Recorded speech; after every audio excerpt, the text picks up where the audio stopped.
బడికి ఎట్లా వస్తావు నువ్వు? అట్లా కాదు, నువ్వు బడికి ఎట్లా వస్తావు?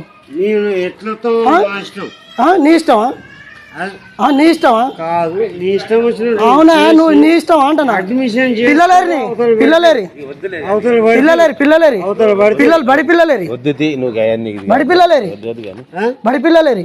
మొన్న సర్పంచ్ గారికి వచ్చి ఏమన్నావు? మీరు ఏమన్నారు సార్? ఇప్పుడు మీరు ఏమన్నారు?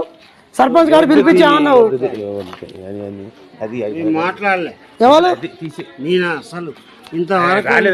అదిగా సార్, ఇప్పుడు మీ మేడాలు 10:30కు వస్తాను, నువ్వు మర్రి చెట్టు కింద ఏం చేస్తాను?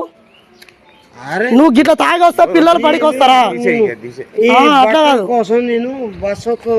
నేను ఎందుకు మాట్లాడుతాను చెప్పను. ఇప్పుడు నేను మొన్న మా తండ మీ పిల్లలు పొగలేపల్లి ఎందుకు తోలుతాను అని అడిగాను. అది కాదు సార్, ఒకటి చెప్తున్నావు. మొన్న మీ పిల్లలు పొగలేపల్లి కాడ ఎందుకు తోలుతాను? నీ బడెంబడి ఉన్నారు పిల్లలు, వాళ్ళని తీసుకొచ్చి నువ్వు చదువు చెప్పేంత లేదా నీకు? మరి జీతాలు ఎట్లా తీసుకుంటావు? జీతాలు ఎట్లా తీసుకుంటావు? జీతం ఎట్లా తీసుకుంటావు? ఇంట్లో పండుకోపో, ఇంట్లో పండుకోపో. ఆ మేడాలు ఇప్పుడు ఆ మేడాలు ఇప్పుడు 11 అవుతాయి, 10:30 అవుతాయి. ఇప్పుడు వచ్చి పిల్లలకు చెప్తారా? మీరు వచ్చి ఫస్ట్ వచ్చినాక పిల్లల్ని తీసుకొని రావాలి. మీరు హామీ ఇచ్చినాక పిల్లలు వస్తారు. నన్ను పిలిపించి అన్నారు ఆ రోజు, నీ పిల్లలు పొగలపల్లి ఎందుకు తోలుతావు అని అడుగుతాను.